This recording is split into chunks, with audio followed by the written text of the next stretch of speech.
Right, hello, here I am. I've got my vintage Paul McGann TV movie t-shirt on, and I've made notes, which I never do. But let's be honest, is this the longest single episode of Doctor Who? I think it probably is. Oh, no, it's falling over. There we go. So there's quite a lot to talk about. It's a bit weird Liv not being here, but as I said, we've seen it recently, so I'm not going to make her watch it again for 90 minutes. Because should we watch it again? That's a great place to start. Is this any good? Maybe. Maybe this is good. There's certainly good stuff in it. Stuff that we can appreciate. So first and foremost, we're going to talk about McCoy. This is technically McCoy's last story, isn't it, really? I mean, he's in what we would class as the first episode, I suppose. If we were to cut this down, he'd be in a good chunk of the first episode. And so, how do we feel about McCoy going? Well, McCoy gives a great performance. And in the space between survival and this, obviously loads has happened. Ace has gone. Probably loads more companions in between. And you get a tangible sense of McCoy having come to a point in his existence where he's waiting for it to be done.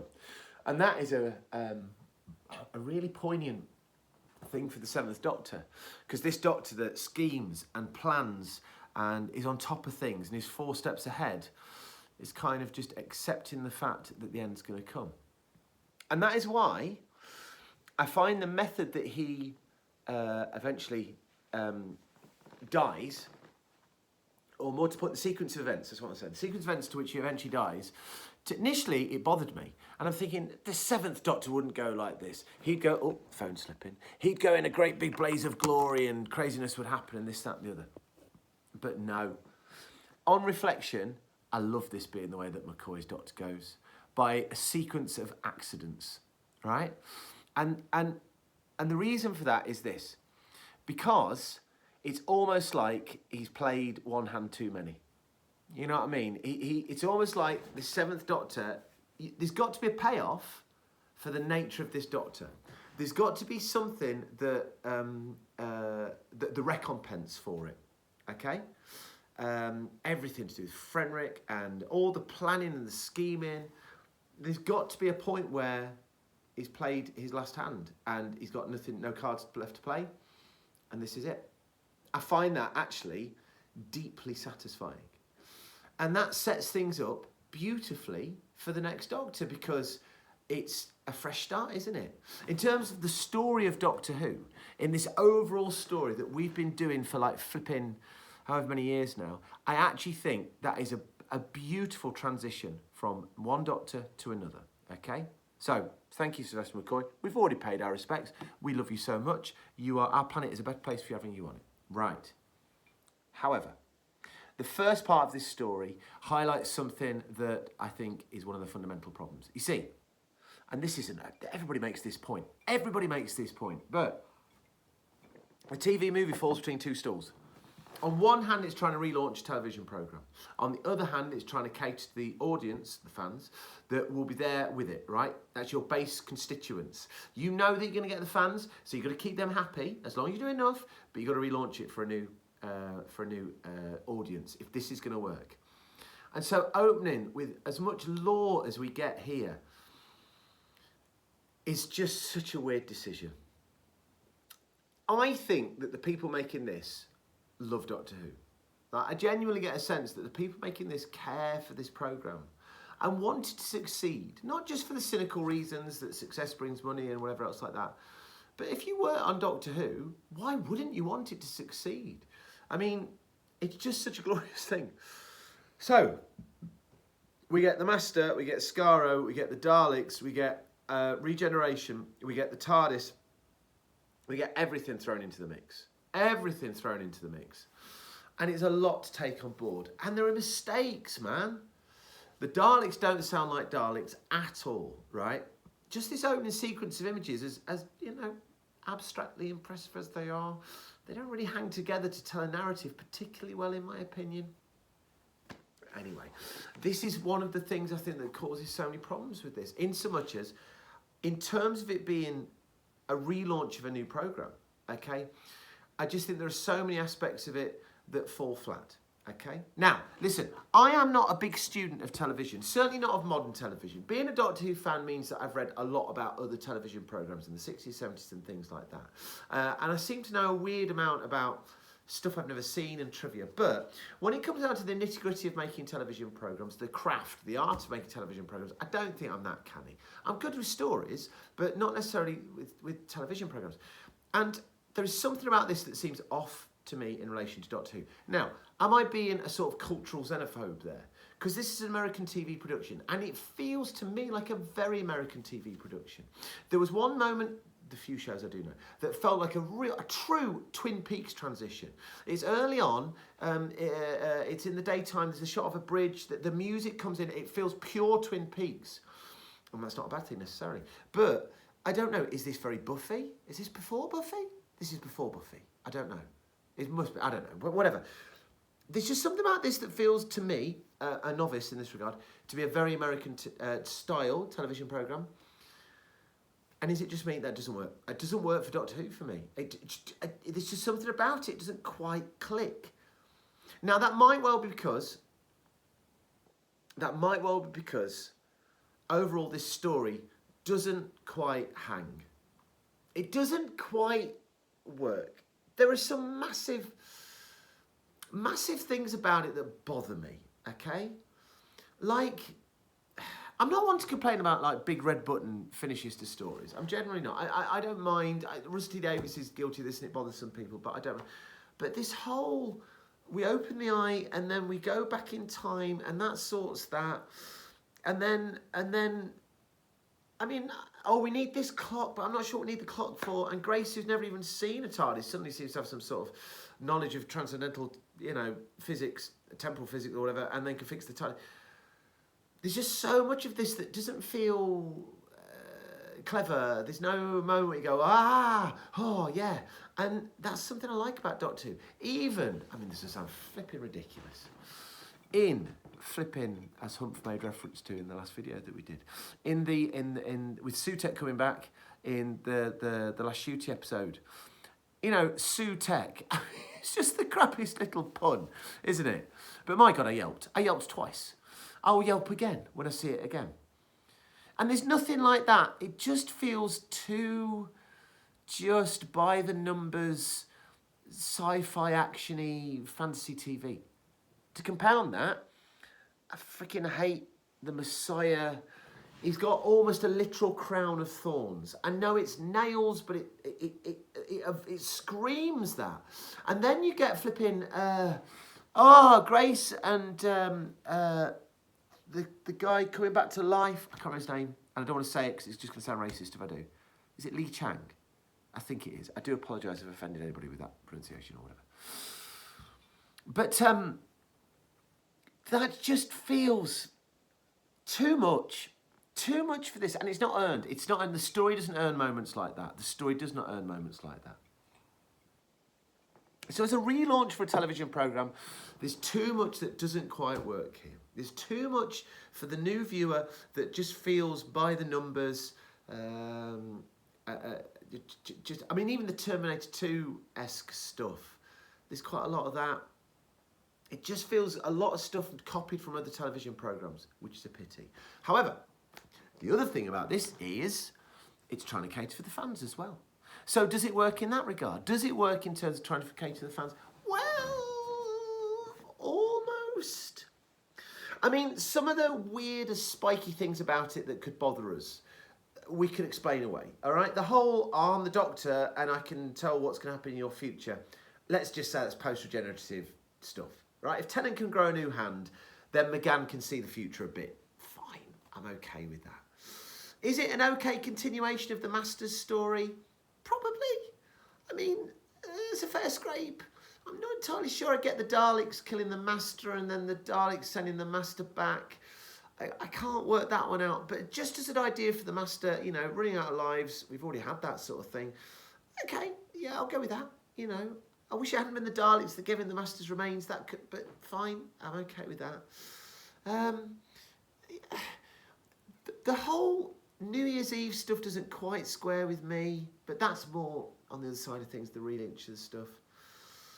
And then, of course, we get the half-human on his mother's side. Now, listen, I'm fine with rewriting Doctor Who history. I'm not in any way a purist, all right?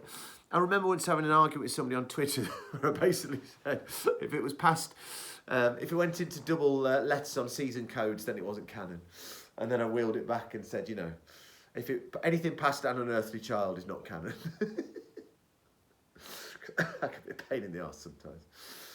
But the half-human on his mother's side is potentially problematic. Nobody's picked it up again. And somebody can explain that away. RTD, if he wants to take it on, can sort that. Moffat can sort that. It's doable. But it is awkward. I think the most fundamental reason why it's awkward, though, is it's because it's a complete rip of Dr. Spock, isn't it? Mr. Spock, not Dr. Spock. He told us how to look after babies in the 1980s. Mr. Spock. I mean, that is painfully stolen, as I said. So much of this is stolen. Mind you, the Frankenstein bit, that's cute. I like that. If we're going to steal, then make it obvious you're stealing. You know what I mean? Talent borrows and genius borrows and talent, no, whichever way around. Whatever Oscar Wilde said, it's that. Okay. So make it obvious if you're going to do it. But the half-human on his mother's side, problematic. Yeah. But listen, I'm not going to get my next twist about it. Why? Because of the bloody Valeyard. Nobody's touched that again. Nobody in TV's touched that again. So if we're going to get wound up about half-human on the other side, you can't ignore the Valeyard. So stuff that, all right? So in catering for the fans, it's fun. Oh, by the way, the kiss. God, can you remember how upset fans got about the kiss?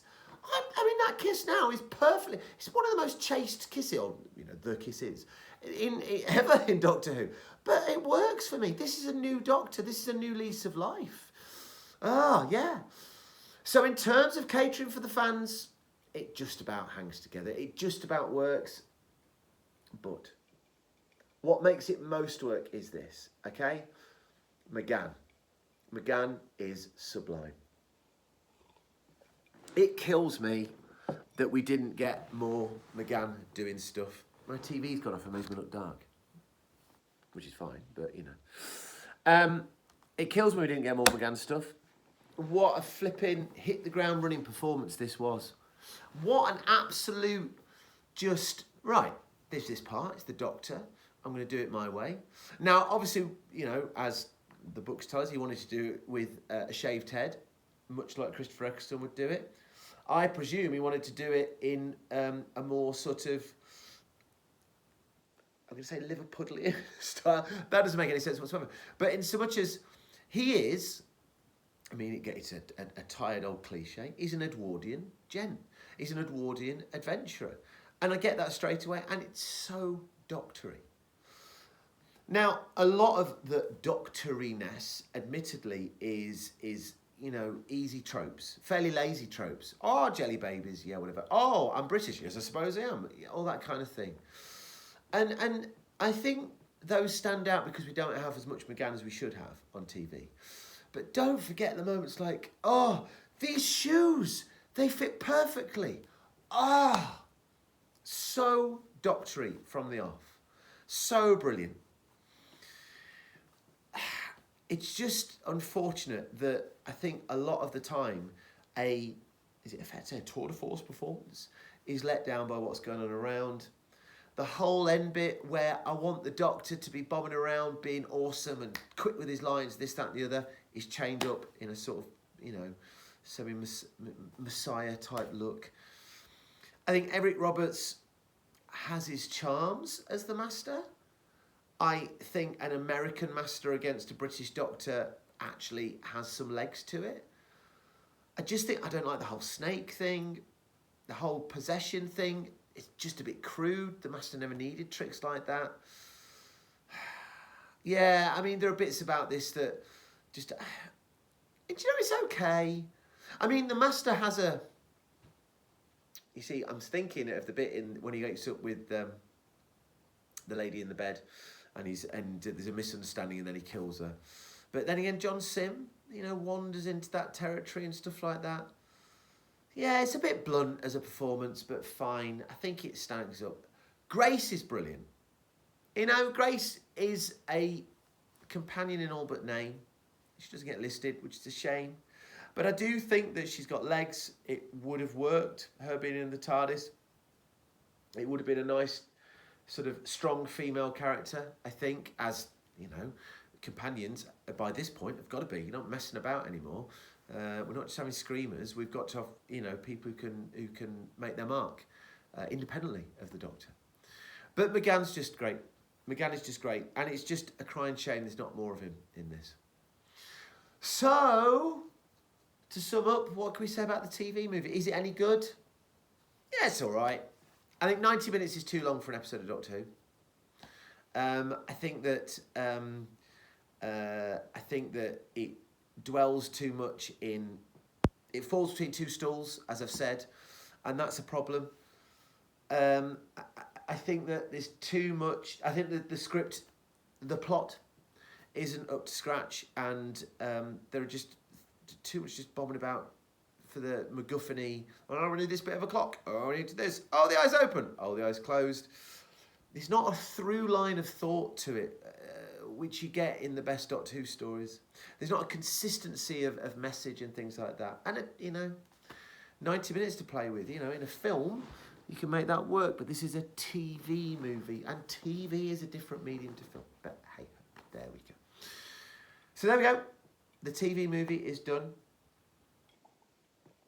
Normally we'd do an ode to McGann, wouldn't we? But there's no point doing an ode to McGann. I would, if I was to progress from this point, my timeline of McGann is we'd go into Storm Warning, and then the Big Finish audios with Charlie. Charlie Parlour being an absolutely superb companion for the 8th Doctor. Spunky but innocent, just a really good foil for the 8th Doctor. And I enjoyed all the Big Finish audios in the period of life that I had the time and space to listen to them whilst travelling up and down to Worksop. I've also been reading the 8th Doctor BBC novels, as you may be aware if you've seen other bits and bats. And of course, Loving the Alien. Not Loving the Alien. I have read Loving the Alien. I don't mean that one. Alien Bodies is one of the greatest Doctor Who novels ever written in that range. And I think that a major part of that is Lawrence Miles' characterisation of the 8th Doctor, which is brilliant. But, you know, very McGann. You feel the McGann in it. But there we are. So, yeah, this leads on to, you know, the Time War and stuff like that. I don't think we should do that now. We're going to do that in retrospect when we get to Matt Smith's era, because I think that's how we're supposed to sense all that. And that's what I say, I'm out of time. Normally I have Libby to sort of talk a load of nonsense at me, but she's not here. So, anyway. Oh, if you are an American, I don't think any of you are. You might be. Hello, from across the pond. Tell me, am I wrong about this? Is this a very... I don't know what even the question I'm asking to ask. Is this the sort of thing, if you randomly turn on telly in America back in the 1990s, did it all look like this? I assume it did. We were getting stuff like this. I feel I've got a cultural gap here. Doctor Who, I'm on safe ground because it's you know, to be fair, again, I was a little bit cross about the new time, but anyway, there we go. But I feel that it's a very British thing. Anyway, I'm rambling now. Farewell, people. More gibberish next time. Bye-bye.